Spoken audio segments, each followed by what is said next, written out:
Hey everyone, welcome to another Bolt City podcast. Dave Palais, Josh Palais, Mario Heron. Good news, Chargers win 20-3 over the Indianapolis Colts. They now have a 3-game winning streak, improved to 9-6 on the season. And for the Chargers guys, they actually showed up pretty big, especially Josh, as you said over and over again. Look at the Chargers on defense. Haven't seen anything like it the entire year. Super excited you were. Yeah, super excited for the Chargers defense. 7 sacks. I can't remember the last time the Chargers had that many sacks in a game. Nick Foles, congratulations to him. He's the worst quarterback I've ever seen in the NFL. The fact that he has a Super Bowl ring and my favorite player, Phillip Rivers, doesn't is absolutely unreal. It looked like he never played football before. Somebody should have told him during the game, hey, we're going to play football today, Nick. Why don't you get your act together? I would have liked to see Sam Ehlinger, to be honest. As a Chargers fan, it just wasn't even a battle. But I'm happy overall that the Chargers won. All right, Mario, before you go, all right, I threw that out there kind of tongue-in-cheek. Josh, tell them what happened because of the Chargers defense, that last sack. Oh, I lost my fantasy football matchup by less than a point. I'm absolutely furious right now. So, yeah, that last sack right there put me behind, and I couldn't recover. And the fact that they run an 8-yard route when they need 9 yards from Michael Pittman at the end just shows how dumb the Indianapolis Colts are. Mario's the only good thing about Indianapolis. That's true. That's hand up. I'll take that one. Yeah, Nick Foles forgot how to play QB like he was playing against a high school team, and probably was, honestly, with how bad the Colts are the past couple of months. Huge win by the Chargers. This was a not like a Chargers feel win where like defense dominated. This was like a disgusting like Chicago Bears win, which like the offense still is kind of but hey, the defense won us the game. But either way, Chargers win. Chargers on the playoffs for the first time since 2018. We're going to the playoffs. That means we're going to the playoffs. We worked hard. Congratulations to us for sticking with us the whole time. So big on congrats to Cincinnati. to us. Yes, on to Cincinnati. So here's the deal. Mario, you nailed it right there. I was watching the game and trying to think exactly what team does this remind me of, because you want to believe, especially Charger football, even though they've never won a Super Bowl, the Chargers always been kind of flashy. Like, even if you aren't a Charger fan, you go, they're one of those teams you want to watch through the years. I mean, it's been this way for 40, 50 years that the Chargers are one of the more exciting teams. There's always a reason to watch when there's a Charger game on. I was saying that to Josh just yesterday. I go, when the Dolphins are on, I find myself doing the same thing. Like, I want to see those guys who are so skilled do their thing. And so I'm watching the Chargers tonight. And I'm like, man, we're doing great. You know, we've only given up 3 points, and it looks like we're going to be able to shut them down. And you're waiting for the Chargers to put up points. This was the game where I said they would score 30 again, and they obviously didn't. And I'm like, God, is everything okay? So I'm looking at it going, we want to go into the postseason and think we have a chance to beat whoever we see in the postseason. And I couldn't figure out which team they look like, what I would compare them to. You just nailed it right there in the first few seconds. They look like the Chicago Bears. That was a Chicago Bears game, all defense, nothing really flashy. But when the Bears are playing well, that's how they get their wins. And you go, okay, well, you take it. But then my feeling is, guys, is that cheap speed, meaning it can't last. It can't. Do you guys know when the last time the Chargers scored 30 points? Do you guys know the answer to that? I absolutely do. I looked it up the other day. The Chargers haven't scored 30 points since October 9th against the Browns. That's over 2.5 months ago, the last time this Chargers scored 30 points. If you don't score 30 points tonight against that Colts team when you're getting the ball every 2 seconds from Nick Foles, then what do you want? That's the one thing that concerns me. The defense, I can't give them enough credit. Brandon Staley, we're going to talk about it later on, but he probably kept his job tonight by making the playoffs. His defense looks absolutely fantastic. They look better without Derwin James, which makes no sense. But going back to the offense, not being able to score 30 points and put teams away like the Colts. The Colts, we were ahead. We weren't really nervous. But the fact that we could only put up 20 against a team that bad, that does concern me. Especially when you see offenses like Dallas Cowboys who put up 51 and you see the Minnesota Vikings who put up 38. You're like, okay, we treat ourselves like we're on this top caliber of playoff teams. We should be able to put the numbers up like that. We're heading to the fourth quarter because, God forbid, Chargers score in the third. You're like, okay, this is when the scorings get ramped up. This is when we are the Dallas Cowboys and we score, 30 points in the fourth, and then that doesn't come. It is okay, yes, great win, 20-3. That's excellent domination. But at the same time, it's like there's so many frustrations in that win. It's like one of those where you're in the locker room and your coach goes, hey, great win, but holy hell, get ready for film. And you know, it's not like after a win when you go into film, you're going, oh, it's going to be a breeze. It's you walk in the film going, God, I need to bring an extra pair of underwear because I'm going to crap myself after my coach starts screaming at me for something I messed up on. So, yeah, it's a weird spot where I feel comfortable because our defense looks amazing, but like it's at the same time, it's like Chargers still haven't played their full complete game yet on both sides of the ball. You know, Josh, you just brought up a second ago about Derwin James. And Derwin James, you know, talk about physical football. I mean, since the NFL has gotten away over the last few years to saying they don't want guys using their head, and when that whole rule came out, people were like, "Oh, that's almost impossible. How are you gonna sit there and keep guys from using their head?" It's just natural, whether it's a running back who drops their head or it's a defensive player like Derwin James drops their head. Yet the NFL players have done a pretty good job of avoiding collisions like you saw tonight. The one tonight with Derwin James, I mean, it was loud, it was aggressive, it was like, wow, you know, even Troy Aikman made a comment about it. Like that was unbelievable. That was the most violent hit Troy Aikman said he's seen all year. Me too. You know, and so when that happened and Derwin James is out of the game with 5:19 remaining in the second quarter, you're going, can the Charger defense hold together? Were you surprised that the Chargers were able to do that well without Derwin James? And mind you, he already had an interception earlier in the game. I wasn't surprised because when they've played without Derwin James recently, they've looked great. So when he got out of the game and we're going against the worst team in the Colts, I thought they were going to be fine. I was upset by Derwin James getting ejected. You're the captain of the defense. You can't be doing that. Even if Derwin James didn't get ejected, they called it a clean hit. He was going to have to leave the game anyway. If you guys remember, when he hit the guy, he put his knee on the ground. He was obviously shaken up. He probably shouldn't have been in the game regardless. But that Derwin James play was the most brutal hit I've seen in a long time. It made me happy I don't play football anymore. It was like a car accident between two guys. It was like one of those you felt like the pain on the couch. We're like, oh God, dude. Like, you know what I'm saying? It was just one of those big hits. I was really disappointed in Derwin James for that hit. And I think 2 plays before, just he rips the face mask off of Pittman. You had an extra 15 on top of that gain. And you're like, dude, if you do this against a Cincinnati Bengals in the playoffs, that's 6. And then that's 6 more in the next drive, 6 more in the next drive because you're not out there. And Jamar Chase and Higgins and Boyd are going to run all over our secondary. So that's thing right there. I was like kind of disappointed during James. Like, I understand. Big hit. That big momentum gets the sideline up, like pumped up. But at the same time, it's like, you got to do it safely. You got to do it smart. And that's, I think, the next step in his development going, hey, we love the physicality of it, but be smart with the physicality. Don't be stupid with it and hurt us at the end of the day. You know, we ask people to write us and ask us questions or comment on the shows as we do these Bolt City podcasts. We do at least 3 of them a week. I have one here, guys, and it pertains to Derwin James. This is from Gregory Smith. He said, can you talk in the Bolt City podcast about Derwin James? He misses 2 games. Then he gets thrown out. I like him, but he's starting to feel like Keenan Allen. He just isn't reliable. Is Gregory Smith correct when you feel like Derwin James isn't reliable? He's right and he's wrong. I think he isn't reliable in the sense that he's not out there consistently. We can all see that, but he's out there for different reasons. That one was a mental mistake. The ones before have been physical, injuries, those things you can't control. I think Derwin James today was definitely his fault. I understand where he's coming from, where he says that, but before I can't fault Derwin James for missing games because of injury. If you, like Mario nailed it, if you want to play the Cincinnati Bengals, the Chiefs, any of these good teams, these things can't happen. We absolutely need Derwin James for the remainder of the season. I think it's one of those things where he's still young, and when you're still young, you make that stupid mistakes, and that's just something that comes along with him. We mentioned his injuries and him missing time. You gotta make that time up. I think sometimes when you make that time up, you are also making up time of lost experience that you don't have yet.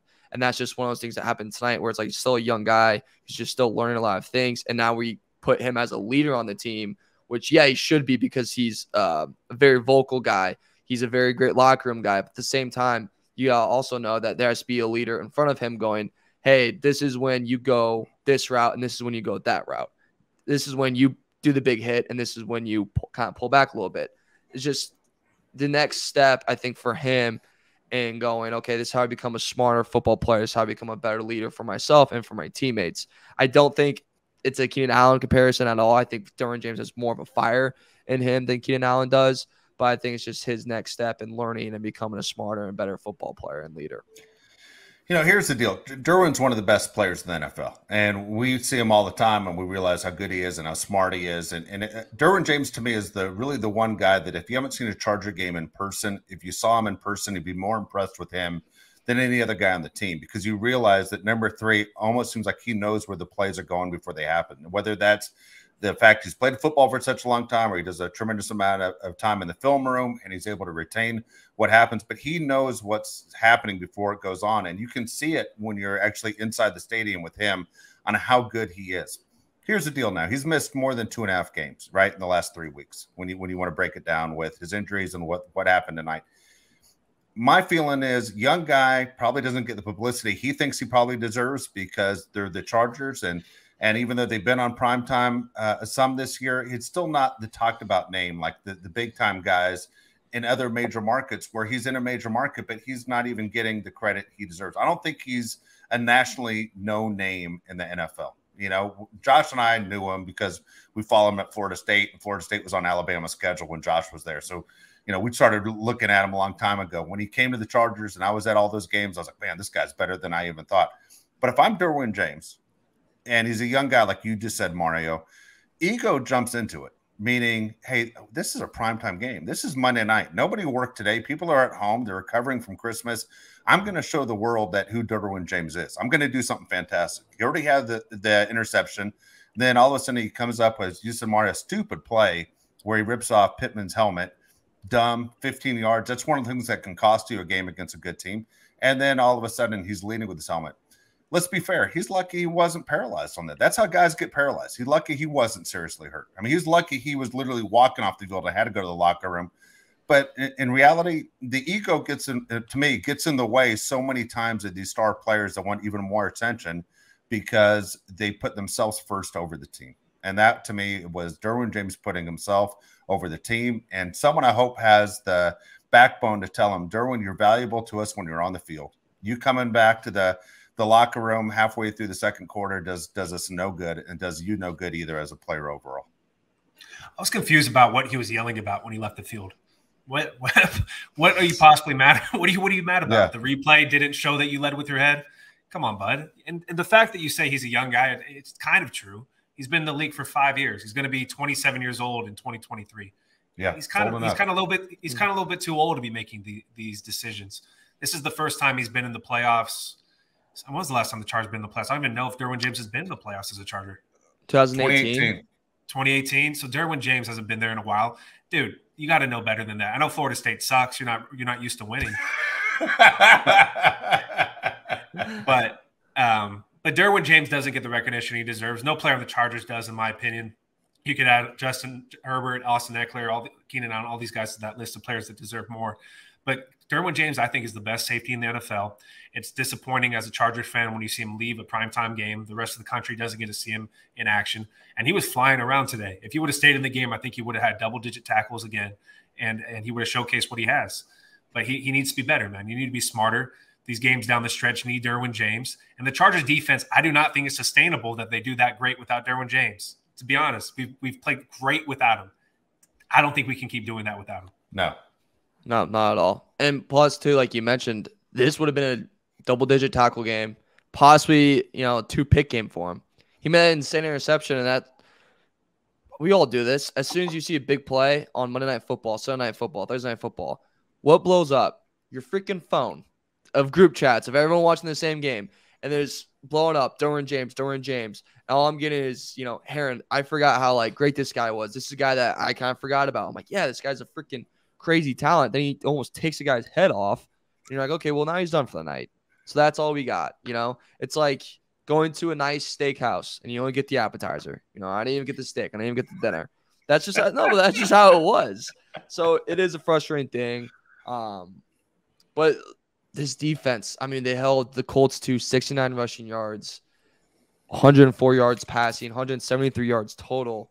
And the big stat, guys, Colts were 0-10 on third downs during this game. Wow. Insane. All right. So real quick, do you guys agree? And I want to get back into the Chargers defense, but do you agree? Like if Derwin James was on the Steelers or the Dallas Cowboys, he'd be a household name, right? Everybody would know who Derwin James is. He'd be God. if he's on Yeah. those Yeah. teams. Seriously, I agree. And people would be talking about him as a guy that would be the candidate we think he is one day he'll win a Defensive Player of the Year award. All right, I'm gonna pat myself on the back here for a second because I get killed all the time by you two guys. Our picks to click on defense. Mario, do you remember who we picked? I think Josh had Michael Davis. Am I right? No, sorry. You had Michael Davis. I had Michael Davis. Josh had Bryce Callahan, right? Yep. And I had Drew Tranquil. You had Tranquil and Eckler I have down here. Yeah, that's correct what I had. You guys want to look at Tranquil's stats right there? I think I just won that one. Maybe I didn't, but I think I did. Yeah, you definitely won that one. But Mario's guy had a pick, so. Yeah, my guy had a pick and 5 tackles. Yeah, my guy had 11 tackles and a sack. But my thing is, I thought it was going to play into his hands defensively, and I understand he wasn't the big difference. You could give the game ball on the defensive side to almost everybody. Hell, as much as we get on Kenneth Murray for possibly being a wasted draft pick, Kenneth Murray was all over the place today. He played very well today. You know, you look around and you're going, there he is. Defensively, we talked about this right at the very beginning and how dominating the defense was. Look, the defense is supposed to get a little bit better, right? Starting as early as possibly next week against the Rams. Correct, Mario? Yeah. With Bosa, he's coming off IR. Yeah, he practices this week. They're expecting to practice this week. Yeah, look at that. So Joey Bosa is going to be available, guys, for the postseason. Who saw that coming? Bold City Podcast, wherever you get your podcasts, Dave Palais. What did I tell you was going to happen in September?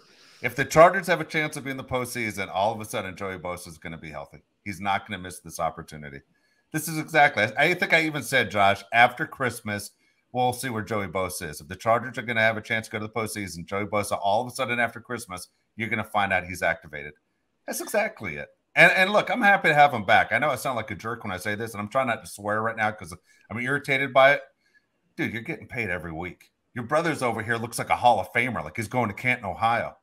And you're going to sit there and say, hey, the injury just happened to heal right now when we were told we're going to the postseason? Okay. You know? I mean, come on. High ankle sprain. This is the longest ankle sprain resting period I've ever seen.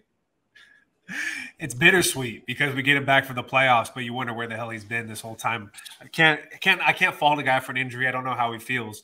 But when you see the defensive line today and how good they looked, you add Joey Bosa to the mix, you have to be happy, right? I know you're upset, you're making jokes, but you got to be happy as a Charger fan. I'm very happy he's back. Do I agree they're a better team? Yeah, and they're better against the run. It's going to help them out. Look, you go against Cincinnati, you want to put pressure on Joe Burrow, right? You want to be able to stop Mixon. Cincinnati has a ton of weapons. Do I think Joey Bosa makes this team better? He absolutely does. My point is he could have maybe made the team better sooner. That's my frustration level. I agree. And do you want to hear something crazy that his brother did that probably is going to anger you a little bit more? Go ahead. So before the season, Nick Bosa, he's a favorite to win Defensive Player of the Year right now. He signed every autograph, like Nick Bosa, 20 for 20 sacks on the year. Yeah. But he got the 20 sacks. So, well, but he's still, you know, I almost call him something really mean. But no, he's still, you know, the lesser of the brothers. You know, I'll still take Joey. I'll still back Joey. You will? No. No. I'm like, what are you talking about? He's in a Charger uniform, so I'll support him. So until he takes that uniform off, I'll take Joey over Nick. Just being completely biased. Well, at least he's using the word biased. At least you said that at the end, yeah. Yeah. Oh, yeah. Tracks. Josh always says this point. The Chargers always get the worst of the brothers. Like whenever there's a brother in the league, we always get the bad one. Yeah. You know? And not saying Joey's bad. He's not. Nick Bosa, though, no joke, is going to have been Canton, Ohio one day, and Joey's going to be sitting there in the front row in his suit and just clapping for his brother as he gives his speech. Yeah. I want to thank my brother Joey for being an inspiration. You know? And the Joey's going to be sitting there going, who's the guy that got into Hall of Fame and that he got up there and he was just like begging them to get his brother in? That's what he's going to be like. You know what I'm talking about, how that happened? That's I can't remember if it was the guy's brother, just his friend, but he's like, this guy deserves to be in. That's what it's going to be. Nick's going to walk up there and be like, I have most sacks of all time, all this and that. But let me tell you, Joey was pretty good. Joey was pretty good. I'm just trying to get him in there. But besides the Joey and everything, would you guys say that this was the best defensive performance by the Chargers this year? Not even close. Yeah, 100%. Yeah. Right? Not even close. Watch every play where they beat me in fantasy football tonight. This Yeah. is the thing.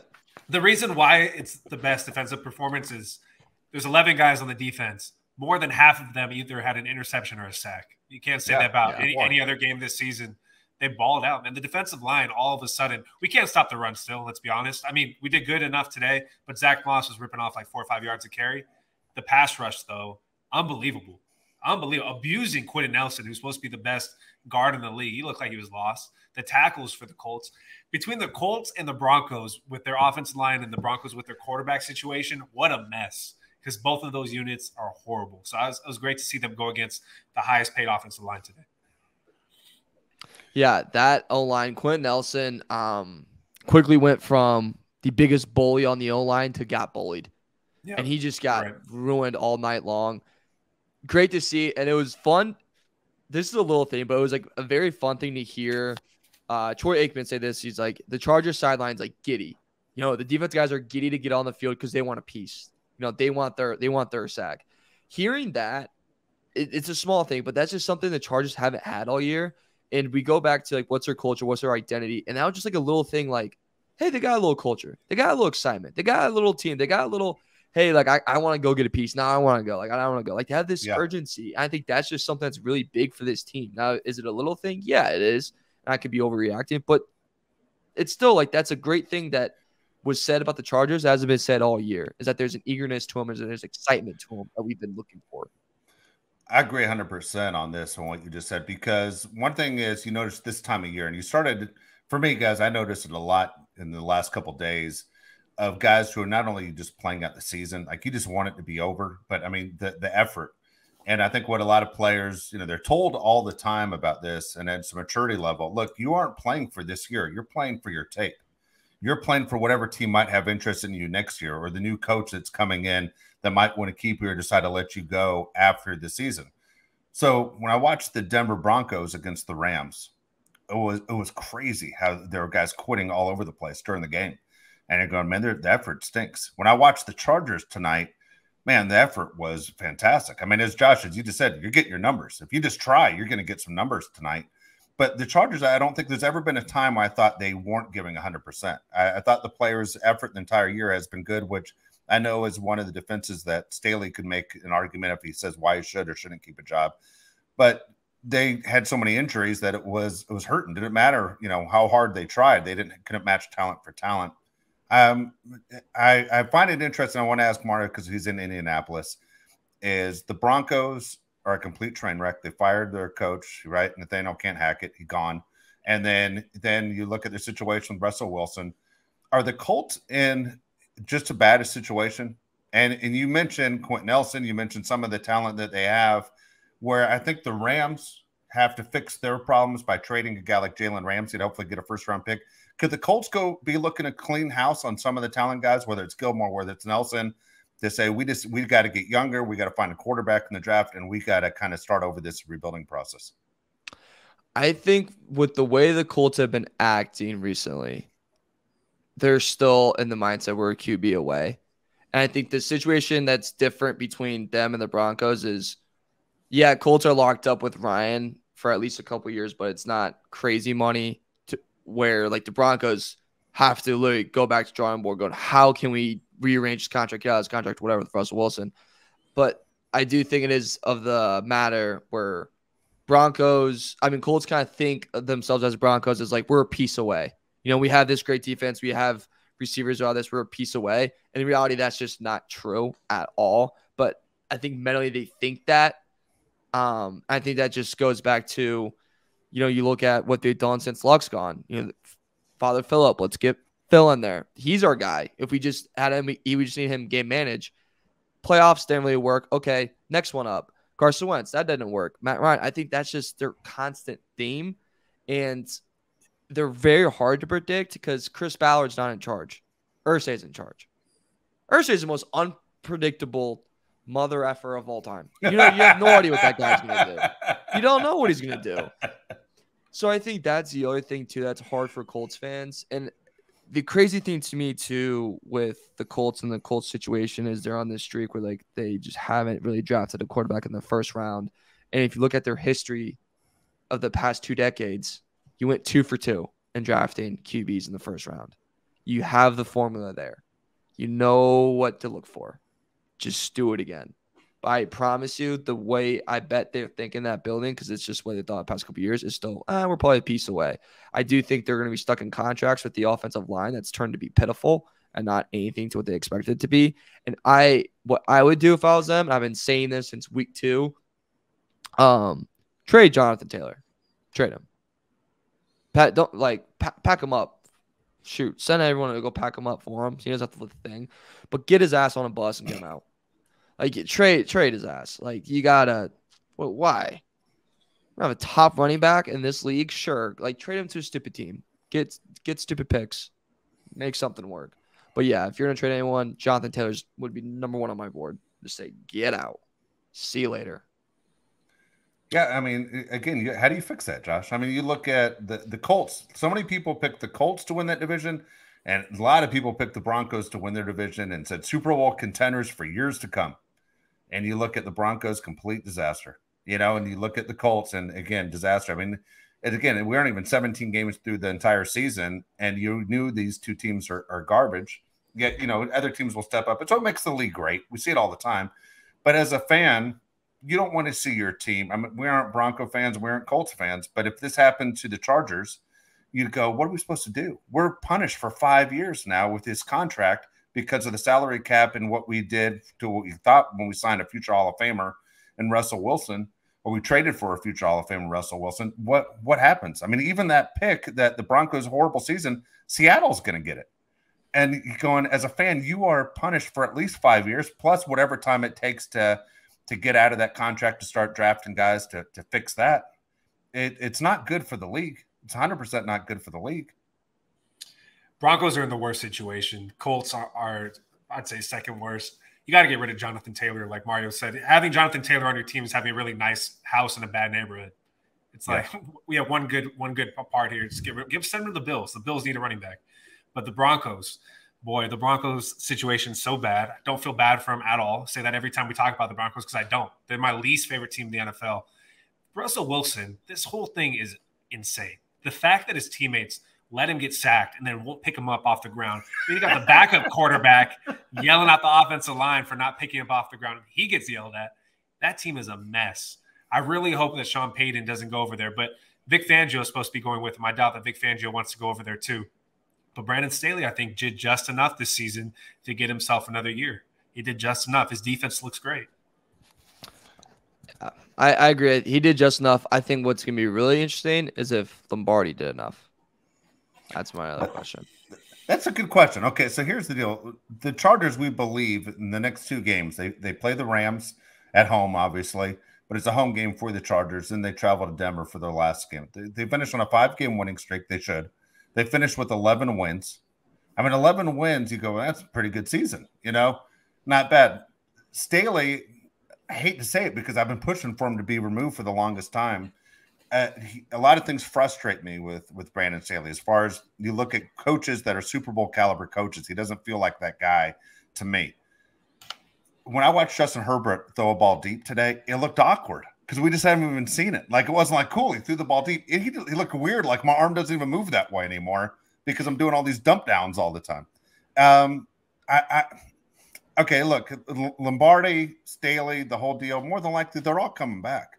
I mean, this team's going to win 11 games and go to the postseason, and if they happen to lose in game 1 against Cincinnati, dude, the argument back is, well, that's a team that was in the Super Bowl a year ago. If they happen to beat Cincinnati, move on in the next game, you definitely aren't getting rid of them. You get a playoff win, you aren't getting rid of your head coach.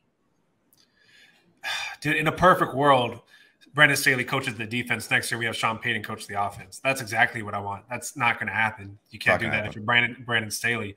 But this offense sucks. The Chargers' offense is just not good. You watch them with Austin Eckler and all these guys. We have superstars, literal super. Keenan Allen is a superstar wide receiver. Mike Williams is a number 1 on more than half the teams in the league. The fact that you can't score 30 points with all these players is actually impressive. It's really impressive. You have a quarterback that's generational talent. You have 2 number 1 receivers. You have a top running back in the league, but you can't score 30 points. And in a league where everybody scores 30 points, the Rams scored 50 points, and the Rams suck. The Rams have a quarterback that literally just got booted off his own team, but they can put up 50. I don't know. How do the Chargers not do that? If I'm calling the shots for the Chargers, I'm definitely getting rid of Joe Lombardi. If Brandon Staley cries, you can go too. If that's your buddy, you can go with him because he's not going to stay. If the Chargers lose in the first round to whoever they play, you got to get rid of Joe Lombardi. If they win a game, you might want to bring him back. I honestly think he's out no matter what.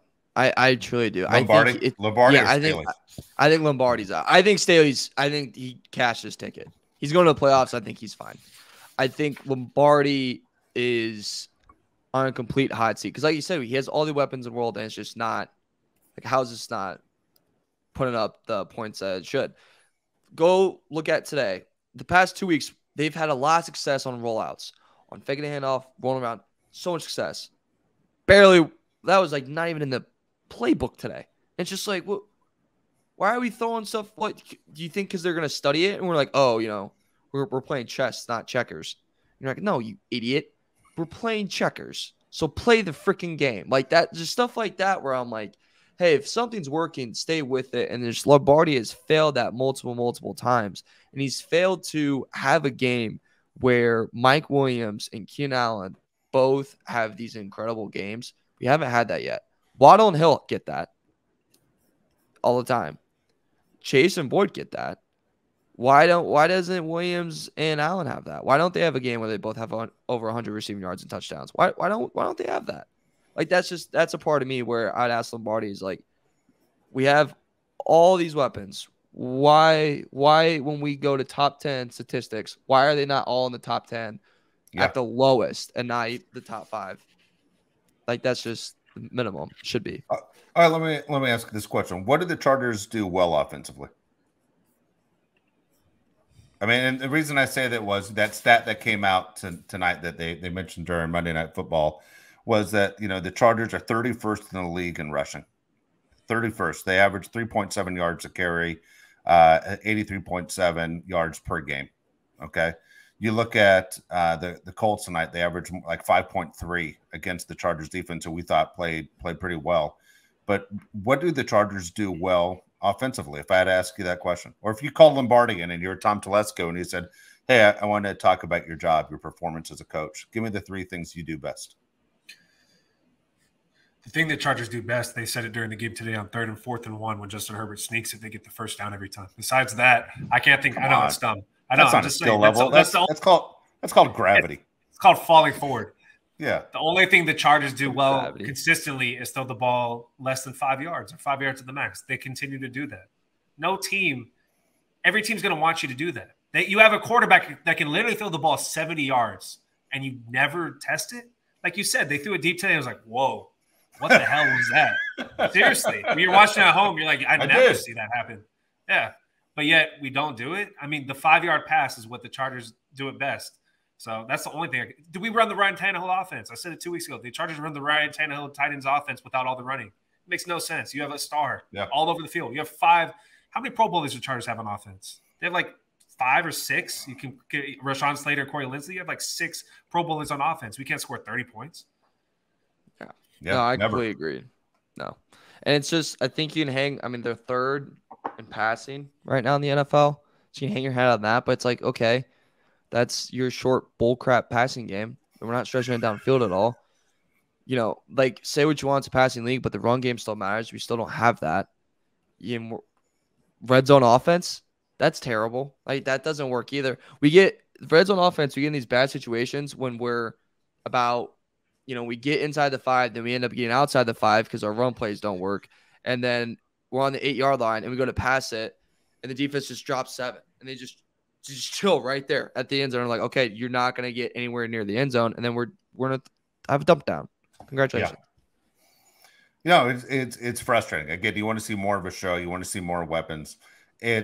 I think, Josh, you're right. It looks like the Tennessee Titans offense, which is ridiculous because the Titans have 0 weapons and the Chargers have weapons all over the place. I mean, I love when they put the camera behind Herbert and you could see what Herbert sees. And sometimes I think Herbert's vision as a quarterback is on par with the best in the NFL. And even tonight, I thought he missed open guys. Basically, I thought the Colts were playing a defense that was very similar to the defense that the Chargers played against the Dolphins, where they kind of just played in their zone. They sat there, and you saw Keenan Allen, how smart he was to take advantage of it and sit down over and over again. I mean, what do you have, 10 receptions in the first half? And it was easy to find him. Well, Mike Williams is open too. And then you would see the wrong choices by Herbert, and you're going, man, it's the Colts. That's why they're lucky enough to pull this thing out. It just makes me nervous. You want more. As they say, iron sharpens iron. For the Chargers, these next, 2 games are not against premier teams. You're going Rams, Broncos, great. Hopefully you stay healthy because those guys have no postseason plans at all. And then you're going to jump into the postseason immediately. And more than likely, you're going to Cincinnati to face Joe Burrow, who's red hot with his team. You kind of want a pace of the game, right? We always hear from players all the time who will tell you in practice is one pace. Then you play that first preseason game, and there are 3 of them, and they're like, that's another pace. And so, man, that was a lot faster than practice. Then the season, it's a whole nother speed. But then when you talk to the veterans in the NFL, and they go, when you get to the postseason, it is unbelievable how fast the game is. And it's amazing how guys can keep raising their level of play. I wonder, can the Chargers raise their level of play? It's just the best they can do offensively. It's weird for me to say this. Defensively, guys, I'm not really scared about the defense right now. It's the offense is what I worry about. I'm saying you have all the weapons Josh talks about, but do you know how to use them? Are you going to get the most out of them? Because, man, it just seems like you're putting too much at risk when you aren't ever stretching the field. Seems like the Chargers come out slow at the beginning of the game in the third quarter. Whenever they start, the first and third quarter, it seems like they're just never in it. The Chargers today started with a 3-and-out, an interception, and 3-and-out. How the hell does that happen? Like, seriously, you're playing against the Colts. The Colts are horrible. In third quarter today, you're like, we're definitely going to get a touchdown. They have the worst second-half defense in the NFL. 3 points. 3 points. Like, do you think Joe Burrow is going to put up 3 points on his side? Do you think Josh Allen or Patrick Mahomes put up 3 points in the third quarter on their side? The difference between the Bills, Bengals, Chiefs, these great teams, they dictate the game. They say, we're going to throw the – they set the tone. We're going to throw the ball to T. Higgins, Jamar Chase. We're going to throw it with Patrick Mahomes 40 times. You're not going to do anything about it because we're going to beat the hell out of you. The Chargers, you do not feel that way when you watch them at all. The other team dictates how the Chargers run their offense. My problem, too, with the slow starts in the offense, your first drive is your best plays. That's the thing you've been practicing all week. Hey, this is, first 6, this is how we get to the end zone. Why does it suck? Why does it not work like that? Come on. And then when you come out of the half, again, these are usually your top plays. Your adjustments have been made. You have this going where you're like, okay, we know their pass rush coming this side. We know that they're running this coverage when we have this personnel. This is what we're going to do. How is it not working? How can you get through that mental wall that you have in the third quarter? Because I guarantee you, Burrow does not have that mental wall in the third quarter. Actually, he has no wall. He clears day in the third. He's ready to go. And by the way, you're playing it in Cincy. And if you don't know, Jesus comes second in Cincy, and Joe Burrow comes first. Like, that's just how it is. So you got to get ready to play and get ready to be physical and get ready to play in the freaking third quarter. You know what? I don't disagree with the setting the tone comment. I almost think that's the right one. It's like when you go to a party and there's the guy that walks into the room and sets the scene and kind of looks around a little bit and puts his back against the wall and decides how he's going to be interactive. And then there's that guy that just kind of pushes through the front door like he's been there 100 times, knocks over a beer, breaks something, and then tries to pick up the hottest girl in the room. That's what the Bills are. That's what the Chiefs are. That's what the Bengals are. They set the tone. Joe Lombardi is walking into these parties and he sits in the corner almost in the shadows and waiting for a good song to come on to talk to a girl. And you're going, come on, let's go. The other guy set the tone. You sit there and you say this all the time, right? It's that guy that walks into the room. We all know these guys, and your attention is drawn to that person. The girls know it. The guys know it. Boom, they have that magnetism. That's what the good teams are doing. The Chargers are the guys that sit back a little bit and saying, hey, I might go ugly early and pick up the girl at 9:30 instead of sitting around a little bit and getting my pick of the litter. The Chargers right now need to be more aggressive, and they get on that football field. They set the tone, just like Josh said. First quarter, third quarter. Josh, when's the last time they scored in the third quarter a touchdown? October, 5th week of the season. That's insane to not score a touchdown in the third quarter since the 5th week of the season. How does this happen? It's crazy. I mean, what did I say to Josh at halftime? I said, I'll see you at the fourth quarter. I'm leaving. I walked out of the room. Of course, I came back, but I was teasing, like, between both these teams, nothing's going to happen. They combined for 3 points. The Colts and Chargers can't do anything in the third quarter. Chargers can't sit and give quarters away. This has to end. This has to end in the next 2 days before you go on to the postseason. Ridiculous. The last time the Chargers scored a touchdown in the third quarter is the same game they scored 30 points, which was October 9th. Crazy stuff, dude. You watch the 49ers, they have Brock Purdy as their quarterback. They're just killing people, dude. Gardner Minshew the other day, the backup quarterback for the Eagles, dude, they were scoring when they wanted. The Chargers, they put up 34 points in Dallas. Dallas even sucks, but they're still a good team. Chargers can't score on anybody. It's very concerning. I don't know what's more concerning, them not being able to score, the quarterbacks there to go against who you know are going to score. You think Patrick Mahomes and all these guys are going to put up 30 points on the Chargers? That's absolutely going to happen. These are Hall of Fame quarterbacks. They're absolutely going to put up 30 points. You got to match that. So that's the thing that concerns me the most is not only can we not score in the third quarter, the guys we're going against, it's not the NFC where you have these 6-round picks on the other side. It's a joke. But the guys we're going against the AFC are the top – dude, the top-tier quarterbacks are on the AFC. You know they're going to ball out. Dude, you don't have Kirk Cousins on the other side, you know? Exactly. You have Burrow, Allen, Jackson, Mahomes. That's who you got. So it's like, come on. You know, we don't have Brady at 45 with the piss poor team. It's a game we play. Maybe we can have some type of deal where we go to the NFC and we face the piss poor quarterbacks. But right now it's the AFC and we face the gods. You do. Yeah, absolutely do. Just to let you guys know, the playoff picture, just since we talked about it a little bit, people might not be aware. In the AFC, number 1 seed's the Bills. This is if the playoffs started tomorrow. I don't see a lot of things jumping around. Number 2, Chiefs would face the Dolphins. Number 3, Bengals would face the Chargers. Number 4, Jaguars, where I agree, Mari, you called this one. The Jaguars are going to win this division. They're going to win the AFC South. This is at the time we made our picks, not making excuses, but Tannehill wasn't out for the season. Jags will face the Ravens, which is interesting. They get to host that game, you know. So just when you look at the quarterbacks that are left right there, the Dolphins might not have Tua, but the Jags might have the worst quarterback. And Trevor Lawrence, who's been playing great. I mean, this is a tough basically conference in the AFC when you look at the quarterbacks. Do you guys want me to give you the NFC? Do you care? Yeah. Should I throw it out there? Okay. I don't want the audience to go, hey, I follow other teams too. Number 1 seed still the Eagles. Number 2, Vikings against the Commanders. Vikings would be the home team, but it's Kirk Cousins against his old team, the team that drafted him. 49ers would host the Giants. Buccaneers would host the Dallas Cowboys. So it's always weird. Two of those teams, only two of those teams in the NFC could compete with the AFC, in my opinion. You got the Eagles and you got the 49ers. All those other teams are so mid, as people say. Yeah, I agree. I'm with you. It's so weird that the Buccaneers get that home game, right? The Buccaneers get that home game against Dallas, and you're going, everyone thinks the Bucs don't belong to that. And it could be the Panthers, for all you know, still. The Panthers still have a chance of being in there right now. They look great the other day. Do you think the Vikings are a good team, by the way? Are they actually a good team? You can't keep doing this when you win the game at the very end, right? Does that make you a good team? Mari, you go ahead and answer that question. What do you think? Kirk Cousins.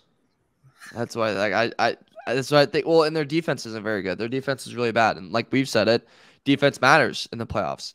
Their defense lets them down like all the freaking time. Kirk Cousins is not going to win you and drive you through the playoffs if your defense doesn't pull through. That's just not going to happen. So I don't think they're a threat at all. There's nothing about them that concerns me other than Justin Jefferson. And that guy is a monster. He can take over a game. But their defense is their downfall, and their defense is going to fail them. And they don't have a quarterback. You know, I'd say in the NBA, like, I think in order to be a title team, you need an FU scorer that, like, at any point he can say FU and score. NFL, you need an FU quarterback where at any point he can gunsling one and you are in a comfortable spot to win a game, no matter how much time's left or anything like that. Cousins is not that. So you don't have that, and on top of that, you don't have a stable defense. Congratulations, you're a fraud. You're not real. And that's what the Minnesota Vikings are in that ugly state. Oh, my gosh. Real quick. So do you want to go over how we did on our picks? Mario? Yes. Before that, people like I think we've done a great job of not really like over dramatizing the argument, but the Herbert versus Tua argument has really gone in the Chargers' favor. And I just wanted to mention that real quickly. I mean, that has like incredibly, like it's been I like Tua. None of us have been like, screw Tua or anything, but it's just crazy of how far that argument has just swung. You know what? Real quick, I know we'll finish through with the picks and everything. I just want to say something about the Tua thing. For me, as a football fan, we talked about Derwin James earlier in the show. Here's the deal: either the Miami Dolphins are liars and trying to make excuses for Tua, or they have the worst team doctors of all time. I watched that entire game. I'm sure we all watched that game because there's not a lot on TV, and the excitement of Aaron Rodgers and Tua and everything that the Dolphins have, fantasy football, like Josh was just talking about. Dude, as a football fan, it does frustrate me watching what is going on with Tua. And I'm not saying this because he was a University of Alabama guy, and I'm a fan of Alabama. I have paid attention to this kid since he was a senior in high school because Josh told me to pay attention to this kid. And there's nothing bad about him. As a human being, he's like just a great kid, great family. It bothers me that this kid's going through these concussions. And this is now possibly number 3 just in a year where guys like Roger Staubach and Troy Aikman retired after 8. And that's a whole career. And so either it's the team doctors that are putting their heads in the sand and saying, go ahead and keep going out there, or the team is lying and making excuses. You guys watch the game. I watched the game. There was a point in that game where Tua threw those interceptions, and I'm looking at where the receivers are going and where he's throwing the ball. I don't even think he knew where he was. And he forgot the playbook. And at some point, someone has to figure out what's going on with this kid. Forget the NFL, forget money, forget everything else. This kid's health is what's most important. And eventually you got to look out for the player. And the NFL, the organization, they have let this kid down. And I know we could do the whole Herbert 2 argument. I'm not even talking about that. I'm talking about the health of a young man who I think is being completely used as like the old gladiator days. Like once he's done and he's no good to anybody, we just throw him in the corner. I've known too many guys in the NFL that have become such a mess as they've reached even age 30. They have to keep directions to their house in their wallet. They can't drive anymore. There's a couple guys in the NFL. This has happened to me a few times where I become friends with them, and they'll have a phone conversation with me, and we'll hang up the phone after a 45-minute talk, and the phone will ring 5 minutes later and go, "Hey, Dave, what's up? How you been?" And we just talked for 45 minutes, and yet they forget. So people don't understand that this isn't just wins and losses, man. These are functioning human beings. That what's going to happen to this kid? Someone needs to look out for this kid. I can't tell you how disappointed I am with NFL and the Dolphins on how this situation has been treated. That's just my complaint. Well said. Yeah, very well said. All right, go ahead. Make tell us about the pick. Sorry to go in that direction. I know something's entertainment, but at some point you're like, this is garbage. Oh no, very well said. So hashtag Fade Dave is officially dead. Cool. And as the culprit and the leader of that movement, I'm very down. So Dave, you went 11-5 again. Nice. Yeah. So sweet. I mean, not again, but I mean, I had another winning week. Nice. Yeah. So you went that. Okay. So I did my math wrong. So technically, Josh, you went 6-10 because you don't fade all the way because you keep the Chargers. So you went 6-10. So we both went 6-10 this week. Okay. That's tough. Yeah. That's the best. Josh still has a huge lead on us, though, huh? Overall? No, I don't think so. Not anymore. No, he is even 29-1. I'm 27-31-1. And Dave, you're still in last place. I know. So okay. So yeah, but you're on a hot streak right now, and me and 2 Josh good are weeks cool. in a row. Yeah. All right. A couple good weeks in a row. The big ones that screwed Eagles screwed bad. I'm trying to think what else screwed bad. When you look back at it, Mario, how upset are you that you didn't take the Chiefs? When you thought that was ridiculous, that point spread. Yeah, I figured. There's some of these that I'm just like. What were you thinking? Yeah, and like the ones I bet on. Did you take the Lions? Remember we said the Lions was the easiest bet of the week? Oh my God, that one was just Vegas knew. I hate it when you have to sit there and go, all right, Vegas won, take it on the chin. But son of a gun, they kicked me in the nuts on that one. You know what I'm saying, dude? Like Lions and Panthers. Yeah, like, how did that happen? I can't believe I even believed in that freaking team. But grit. I know. I think Commanders +7 was another one. I can't believe I did that one either. That was another one where I was like, I should be fired for just even. So, all right. Well, you got a chance to bounce back. I'm looking forward to the Thursday night game. Dallas and Tennessee. I want to see what Dallas does against Derrick Henry. Titans are absolutely terrible. I mean, the Titans might end up dropping this season, like losing the last 2 months of the year, like every game the last 2 months of the year. There's a very good chance. Cowboys and then Jags, how they finish up. But Malik Willis, they learned something. He's not a quarterback in the NFL. So another team that would be looking for another quarterback. It's amazing how that position goes and how they carry everything. All right, so when are we coming back? I'm going to ask it live on there. We always ask this question all the time off there, making each other's schedules. Are we coming back tomorrow? Thursday? Yeah. Oh, tomorrow? Yeah. I thought we thought we were supposed to go. I don't know. Yeah, yeah. Tuesday and Thursday, right? Tuesday and Thursday. Tomorrow? Yeah. Tomorrow and Thursday. Yeah, we can. Okay. Yeah. Why not? Why not? Merry Christmas for our listeners. Yeah, back to back. Merry Christmas for our listeners. There you go. There again, if you want to reach out to us, please follow us on Twitter, you guys. Just like we did a little bit earlier with Gregory Smith. If you have a question through Twitter, go ahead. We'll read it on there, and then we'll answer it together. And again, we appreciate your opinions on what you see as Charger fans. Good news though for the Chargers. Again, they win on Monday Night Football, 20-3 over the Colts. They're now 9-6. Most importantly, they're going to the playoffs. Look at that. How about that? Joey Bosa coming back. A lot of good news. We'll talk more about it on the next show. Again, for Josh Pele, Mario Heron, I'm Dave Pele. Thanks again for listening to the Bolt City Podcast, courtesy of Odyssey.